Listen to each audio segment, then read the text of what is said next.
Katekismus Besar Westminster, pertanyaan ke-160. Apa yang dituntut dari mereka yang mendengarkan pemberitaan firman Allah?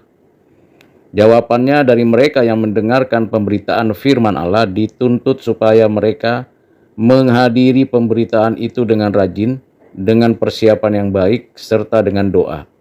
Menyelidiki apa yang mereka dengar dengan memakai Alkitab, menerima kebenaran sebagai firman Allah, dengan penuh iman, kasih, lemah lembut, dan dengan kerelaan hati, untuk merenungkan, membicarakannya, menyimpannya dalam hati, dan mengeluarkan buah-buah pertobatan, kehidupan dalam keseharian dari orang-orang yang mendengarkan pemberitaan firman Allah.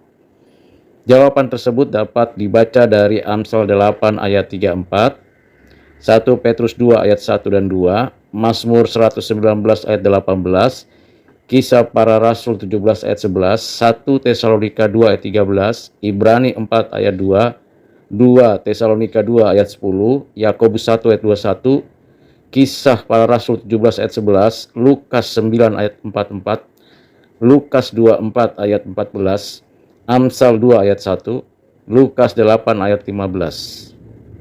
Pelajaran yang dapat kita mengerti dan dapat kita terapkan sesuai dengan pertanyaan dan jawaban dari Katekismus ke-160 ini. Yang pertama ialah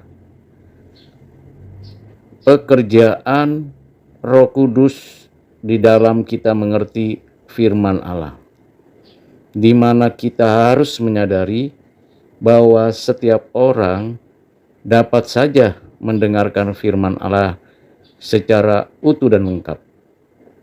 Tetapi untuk mengerti, mendalami, meresapi, dan mendapatkan kekuatan atau pengaruh dari firman yang diberitakan, pekerjaan Roh Kudus menjadi hal penting yang utama pada diri seseorang.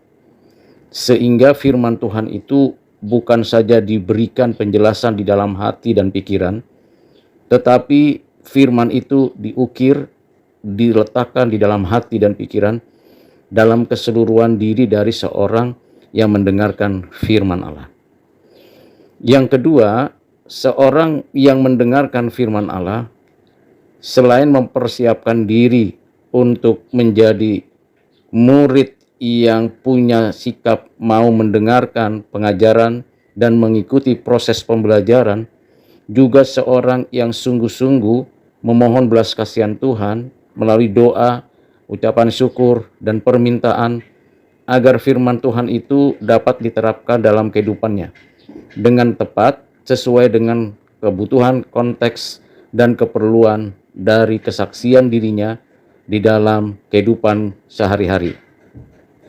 Ketiga, setiap pendengar firman Tuhan seharusnya dan sewajarnya meyakini apa yang diajarkan itu benar. Karena itu memerlukan suatu kasih karunia dari Tuhan Allah, yang mana melalui kasih karunia dari Tuhan Allah ini setiap orang dapat mengerti firman, meyakini dengan benar, dan menerima dengan baik.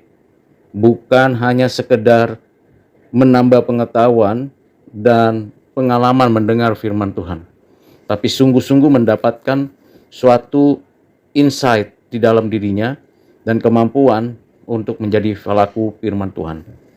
Kiranya dengan prinsip pengajaran dan pembelajaran ini, kita akan mendapatkan suatu sikap hidup menjadi saksi dan pemberita firman Tuhan.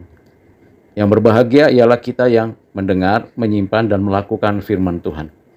Karena dengan kita menjadi pelaku firman Tuhan, sikap munafik dan fanatik itu akan menyingkir dari kehidupan kita dan keseharian kita.